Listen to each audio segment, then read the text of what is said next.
Now across borders to Tanzania, where President John Magufuli has questioned his country's coronavirus numbers. Magufuli accused officials at the National Laboratory of sabotage. Tanzania has recorded 480 cases of the virus and 16 deaths at its last update on Wednesday.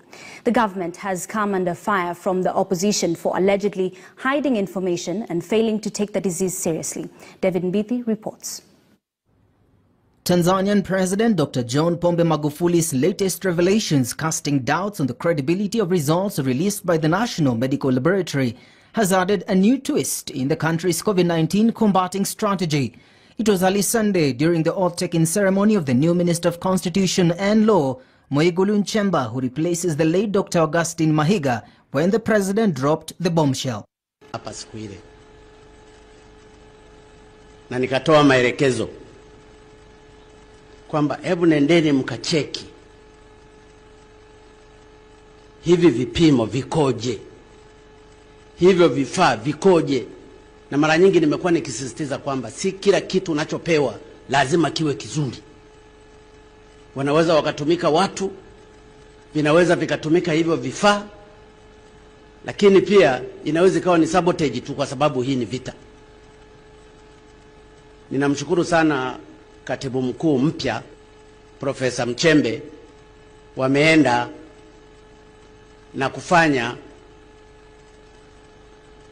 mambo yafuatayo kwa kutumia na vyombo vyetu. Pia tulichukua sample za mbuzi, tukachukua sample za kondoo, tukachukua sample za papai, tukachukua sample za oili ya gari na sample za vitu vingine mbalimbali, tukavipeleka pale kwenye maabara bila wao kujua, na tukazipa majina. Sample ya oili kwa mfano iliyotoka kwa gari tulilipa jina ya Jabiri Hamza, mwenye miaka 30, male. Ile ilileta negative.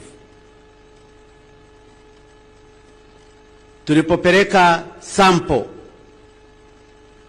ya fenesi ambalo tuliipa jina la Sara Samuel, miaka 45, female, matokeo yake yalikuwa unconclusive. Tulipopeleka sample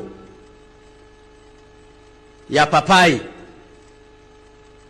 tukaipa jina Elizabeth Anne, miaka 26, female, papai lile lilikuwa positive kwamba lina corona. President Magufuli wants criminal investigations carried out on staff at the National Medical Laboratory, promising a heavy penalty for any found culpable of sabotage.